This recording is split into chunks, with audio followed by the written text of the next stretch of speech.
So we are doing developer commentary of episode 5. It's hard to believe, but after 20 years, Alan Blum and Richard Levelord Gray have come back to build all new content for Duke Nukem 3D using a lot in pretty much the original tools. Now the engine is upgraded. This development commentary will talk about some of that. You can also tell that we're able to put a lot more detail in these maps because of increased performance of computer hardware since the last 20 years. It's pretty exciting. We're getting an all-new episode for Duke Nukem 3D in the classic style. Oh!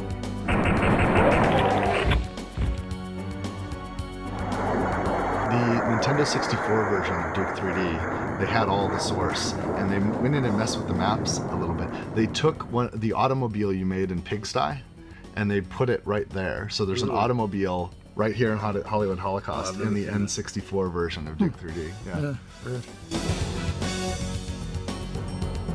There used to be a lot more stuff here. There used to be a bank across the street. There used to be a bridge going across the corner by the Innocent sign that went to a garage that you started at.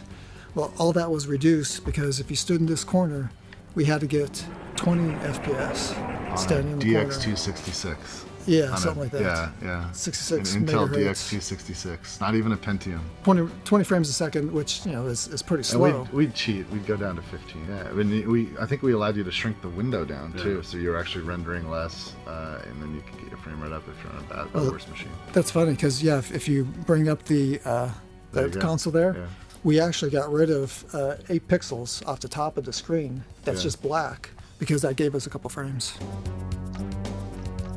Who came up with this idea of bleached blonde biker bimbos?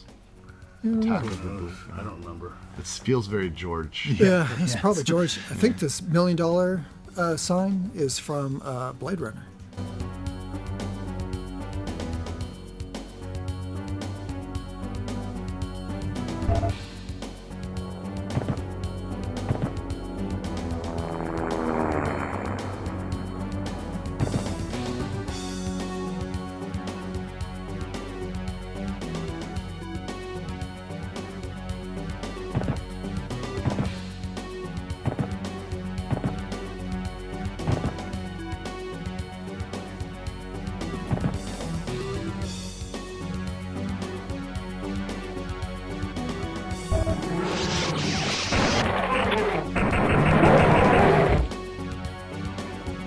Besides playing through it and trying to get to the exit, back then with Doom and everything, they also calculated how long it took you to get to the exit. Yep.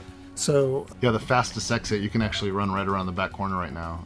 I saw a video of one person way back when, and they would run up here, grab those steroids, and use that and jump out of this window, across over to that ledge, and then around the corner while on steroids, jumping up and hitting the exit. And they're done. And they'd finish 10 seconds. Yeah, the whole level was like 7 seconds or something insane.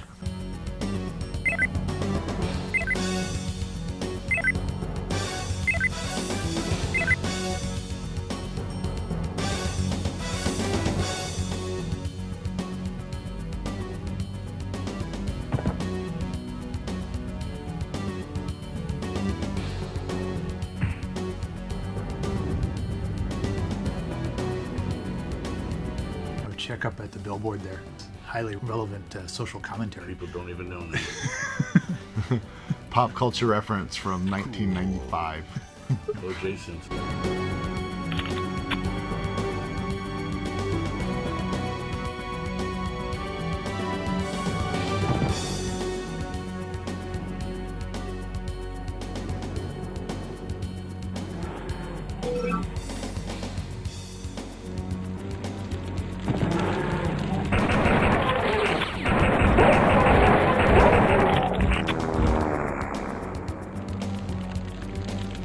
Look at those high-tech fire sprites.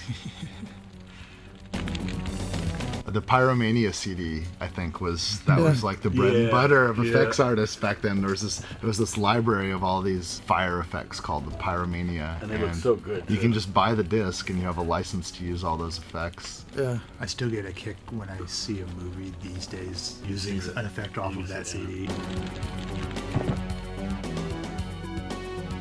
If you turn to the right, you go down, there's a fire hydrant. This is one of my favorite things about Duke 3D is, watch this. And if he was damaged right now, he could walk up and use and drink from it, and he would get 1 health point for each drink. Like the fact that just any interactivity at all was a miracle back then.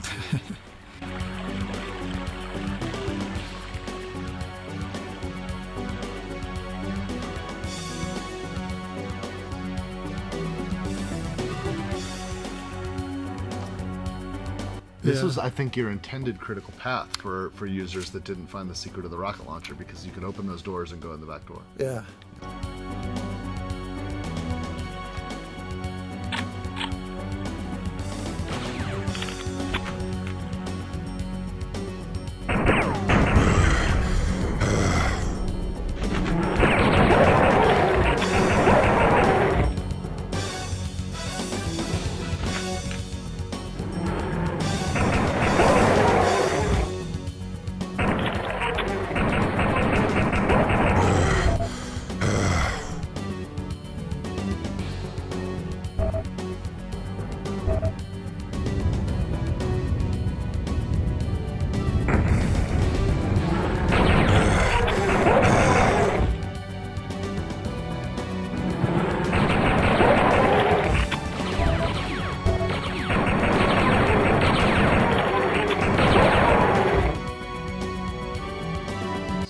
These days I can put in a bug report on editor issues and they get fixed. They get fixed.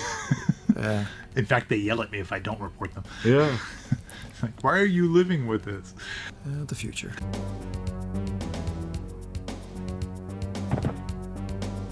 There's up to 8 players, and the order, the spot that player 1 would spawn in was whichever was the first sprite dropped. Right.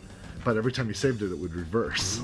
So player 1 would become the 8th position if you saved it again. So you had to always save 2 times, because every odd numbers became even and even numbers became odd every This time. is what was the teleporter, the one that was the primary teleporter, had to be the first one in there. There's still Because it so was many cute. little idiots. You just like, you got to become the engine whisperer. Well, we're doing a re-release, right? Yeah. Can I go fix that? I don't know. I can't live with it. I'll save twice. Yeah. Yeah. Speaking of If that. you fix it, save it twice. Yeah, save it twice. There's a spot right over here. This texture went out misaligned because of that stupid ass bug. Yeah. And George would always point that out to me. He's like, "You jerk. Why tell me about that?"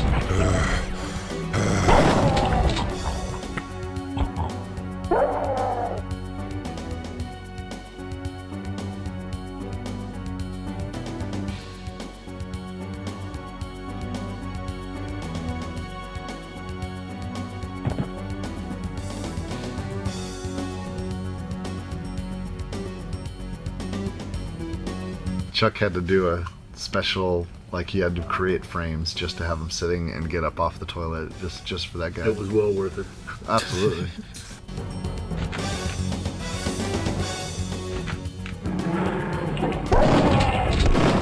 The George approach to design, he'd be playing through a level like this and he'd say something like that. Wouldn't it be funny if you opened this and there was an alien sitting on it? And Yeah. he would do that all the time. Yeah.